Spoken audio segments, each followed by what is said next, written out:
The majority of the Mornish continent, everything west of the mountains, is densely wooded, with lush jungles in the southeast and coniferous forests in the northwest. These woods are primeval, unconquered, and wildly dangerous.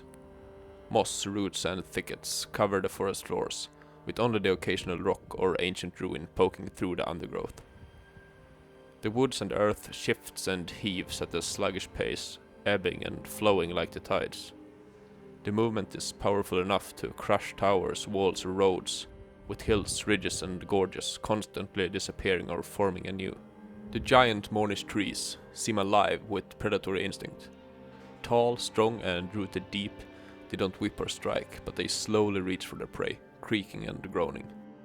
Slithering vines and roots can ensnare and strangle unvigilant travelers. The safest way to guard yourself is with a circle of salt enclosing your campsite, as the roots shy away from the mineral. When the Emnic Knights travel the woods, they haul tons of the stuff with them, sometimes with large dogs pulling the salt sleds. The Amnonites, who normally live well guarded in a few dense, fortress-like cities, can only traverse the woods in large caravans, slowly mowing down the vegetation ahead, as others guard the procession from the many beasts that live here.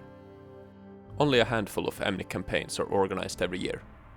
How then are goods, news, and letters delivered, should they require any urgency? Well, that's where the Agir Couriers enter the picture.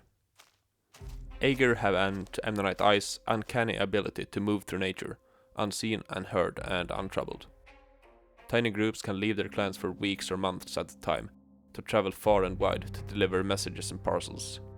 Their services come at a high price, and with limited cargo capacity, but is still invaluable. The couriers wear traditional Agir garbs in cotton, linen, or wool, with the occasional fancy slashed fabric and floral decoration, and with light leather footwear, horned headpieces, and warm cloaks.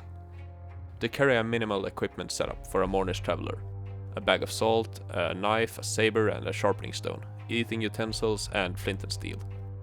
Often they are part of a nicely decorated kit, like this, inspired by Mongol cap. Considered a prized possession and often given as a precious gift to Agir when they reach adulthood. If you are about to hire a courier to move something especially precious or secretive, a strongbox like this is often used too. As they travel far and wide, the Agir couriers are sometimes also map makers.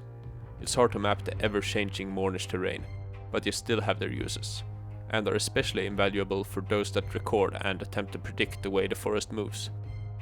For this purpose, and for writing bills or letters, they may also carry various writing implements. The Agir writing system is the oldest known on Morn and is traditionally carved in a spiraling line around a stick, with a certain letter indicating the start of the text. Writing like this is still used for short messages carved in sticks, or in decoration, like on the horns on this individual's headpiece. While it's usually written flat on paper these days, the line has still carried over, and it can be written in any direction depending on local costume. I've started to establish the basic letters, how they are written with ink, and what sounds they represent, but it's very rough and simple, literally back of the envelope stuff. Emnic and Agir both breed dogs, but they've been bred in different directions. The dogs the Agir keep look much more fox-like, thinly built with long maned necks. I drew inspiration from the maned wolf of South America for them.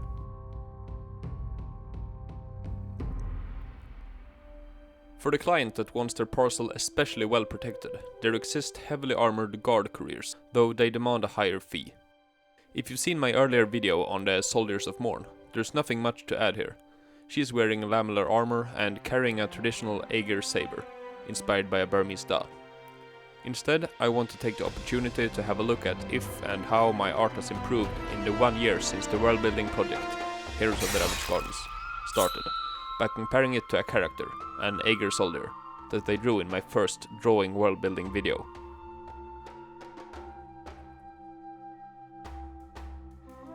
I'm happy to say I think it has, and I hope you'll agree. I'm looking forward to another year of development and world-building.